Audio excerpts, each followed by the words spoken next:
Hello everyone, I am doctor Saranjeet Kaur from doctor Saran's homeopathic healing. आज फिर से एक और रेमेडी लेकर आई हूँ जो कि इजीली हम समझेंगे and it's only for homeopaths, ताकि हम इजीली उसको रेमेडीज को याद कर सकें। नॉट फॉर द लेमैन कि हमने रेमेडी बताई और आपने लेनी शुरू कर दी। Please don't take it on your own. आप प्लीज अपने नियरेस्ट होम्योपैथ को कंसल्ट कीजिए and then take the remedy. तो आज जो हम रेमेडी की बात करने जा रहे हैं वो सिर्फ कफ के लिए ही हम लोग ज़्यादातर हमारे दिमाग में होता है कि this remedy is only for the cough. But इसमें एक माइंड और बॉडी का बहुत ही अच्छा कहूँगी कहानी बुनी जाती है कि माइंड और बॉडी आपस में कैसे रिलेट होती है इस रेमेडी में। The mid night cough that traps the breath and the mind that feels deceived, ये इसका एक कोर है ड्रोसेरा रोटांडिफोलिया का। बहुत ही खूबसूरत रेमेडी है जहाँ पे कि डिसेप्शन है, ट्रैपिंग होती है, पहले डिसेप्शन होती है, फिर ट्रैपिंग होती है और फिर वायलेंट रिएक्शन होता है उसका। यस, ड्रोसेरा जुन्सा है एक कार्निवोरस प्लांट है और इसको सनड्यू का एक नाम दिया, मतलब कहा जाता है सनड्यू प्लांट इसको कहा जाता है। ये वेट मार्शी एरियाज में उगता है और इसमें एक चमकता हुआ एक स्टिकी ड्रॉप आते हैं इसके लीव्स पर। चमकते हुए स्टिकी ड्रॉप्स होते हैं जो कि ऐसे लगता है कि शहद है। तो जो इंसेक्ट होगा वो ड्यू या शहद समझ के उसके ऊपर कि ये मीठा है, सेफ है, स्वीट है समझकर उसके ऊपर चला जाता है, पर वो ट्रैप हो जाता है। जैसे ही उसको टच करेगा the plant it traps the insect और धीरे धीरे उसको जो है डाइजेस्ट कर लेता है। तो कोर आइडिया को हमने याद रखना है क्या, प्लांट अटैक नहीं करता है, प्लांट पहले डिसीव करता है फिर ट्रैप करता है। ये पैटर्न जो है ड्रोसेरा पेशेंट के माइंड और बॉडी में रिपीट होता है। सोचिए एक ऐसा इंसान या बच्चा जो कि सपोज करो एक हॉरर मूवी देख रहे हैं, ठीक है। उसमें क्या होगा कि दिन में बिल्कुल ठीक है, क्वाइट है, सेंसिटिव है और दूसरों पर डिपेंड भी कर सकते हैं। पर जैसे ही रात होने वाली होती है या जैसे ही वो लेटते हैं, सांस जैसे अटक जाती है, अटैक हुआ, राइट। ज्यादातर हॉरर मूवीज में ये दिखाते हैं ना, रात को अटैक हुआ तो क्या होगा, सबसे पहले यू फील ट्रैप्ड, सांस अटक गई, गले में जैसे कुछ फंस गया। एक कफ के बाद दूसरा कफ होगा, कंट्रोल नहीं रहता है और माइंड में क्या होगा, किसी पे भरोसा नहीं करेगा पेशेंट और उसको ऐसे लगेगा मैं जिसके ऊपर भी भरोसा कर रहा हूँ वो मुझे डिसीव कर रहा है। तो प्लांट जैसे ही पेशेंट भी पहले ट्रस्ट करता है फिर ट्रैप फील करता है।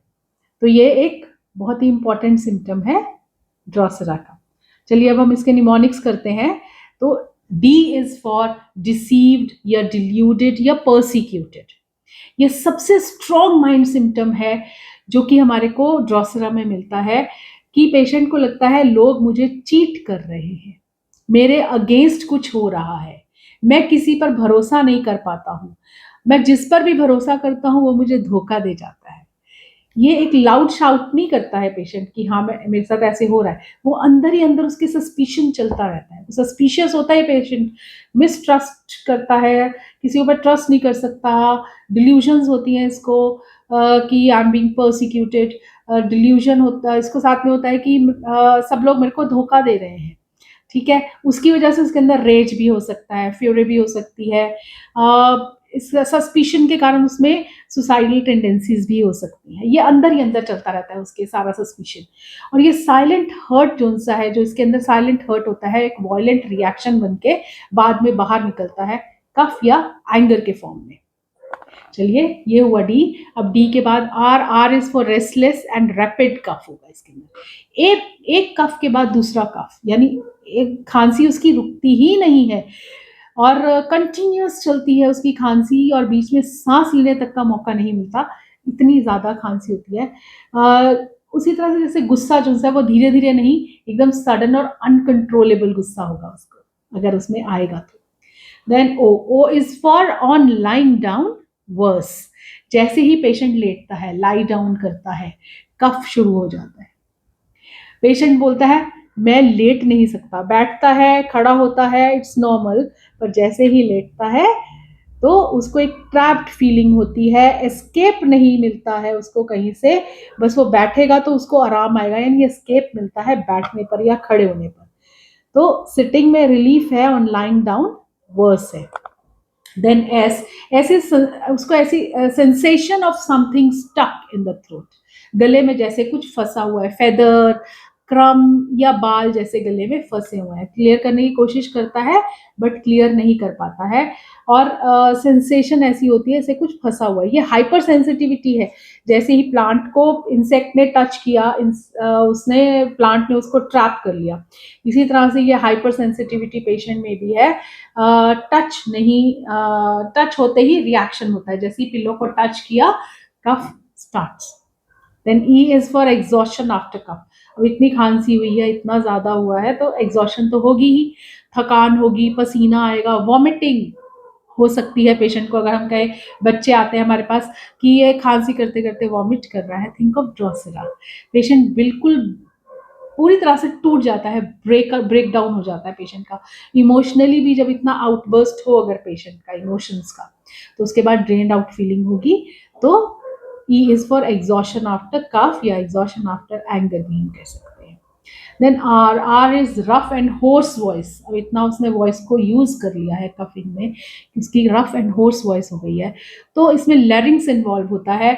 और जो पेशेंट्स हमारे पास आते हैं जिनकी जॉब होती है टॉकिंग, लाफिंग का ज़्यादा होता है, सिंगिंग होती है, टीचर्स जैसे हो गए, सिंगर्स हो गए, जहाँ पे उनकी वॉइस का यूसेज ज़्यादा है, वहाँ पे कफ अगर ट्रिगर हो रहा है तो हमारे को ज़रूर ये सोचना चाहिए कि it may be Drosera.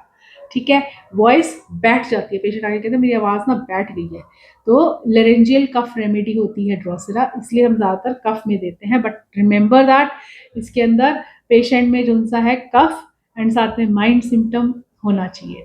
And A is for after mid night worse. 12 बजे के बाद 1 से 2 जो सा होता है, इसका पीक होता है। इसके सिम्टम्स जो से है वर्स हो जाते हैं, इसको कफ जो सा है बढ़ जाएगा, वार्मथ ऑफ द बेड भी एग्रावेट करेगा। तो हम लोग क्या कहेंगे, रात में जब साइलेंस है और माइंड एक्टिव हो गया है, तो जितनी सप्रेस चीजें हैं वो भी बाहर आती हैं। ठीक है, तो इसी तरह से रात को जो सा 1 से 2 के आसपास उसका पीक टाइम होता है, माइंड के सिम्टम हो या कफ हो, सब एग्रावेट हो जाते हैं। ठीक है, अब हम इसका देखेंगे माइंड में क्या चल रहा है और बॉडी में क्या चल रहा है आपस में। जब वो पेशेंट एक तो डिसीव फील करता है, ट्रैप्ड फील करता है, सप्रेस्ड एंगर है, एस्केप चाहिए उसको इन सब चीज़ों से, ये माइंड में चल रहा है। पर बॉडी में क्या होता है, इसके साथ साथ सडन कफ अटैक हो सकता है, सांस अटक जाता है, वॉयलेंट प्रोक्सिज्म्स होते हैं, यानी खांसी एक के बाद दूसरा कफ जो है ऐसे चलता है, और बैठने पे आराम मिलता है। तो ये आपस में इंटर रिलेटेड हो गए, माइंड एंड बॉडी। ठीक है, अगर हम इसका क्लिनिकल यूजेज देखें तो चाइल्ड का कफ जो सा है violent at night, cough worse lying down, whooping cough, post measle cough और ट्यूबरकुलर कफ विद एग्जॉशन। ये ट्यूबरकुलर कफ के लिए बहुत अच्छी रेमेडी है। जहाँ पे स्ट्रगल हो, अपर्जन हो, डिजायर टू एस्केप हो, वायलेंस हो, डेस्पिरेशन हो, वहाँ पे ट्यूबरकुलर कफ, ट्यूबरकुलर मियाजम आ जाएगी। तो ये बहुत ही अच्छी रेमेडी है दैट ऑल्सो। तो फाइनली एंड में मैं कहूंगी ड्रोसेरा जो सी है, it's a tubercular plant remedy with dissipation and trapping at the mind level expresses as a violent midnight cough at physical level। Mind में उसको ट्रैप फीलिंग होती है, डिसेप्शन होती है, और मिडनाइट कफ उसके फिजिकल लेवल पे होता है, ये आपस में इंटर रिलेटेड है। तो here calls the Drosera rotundifolia. Once again, these remedies are only for homeopaths to understand and learn them easily, not for the layman कि अपने आप remedy सुनिए और ली। Please consult your nearest homeopath. I'm Dr. Saranjeet Kaur from Dr. Saran's Homeopathic Healing. Bye for now.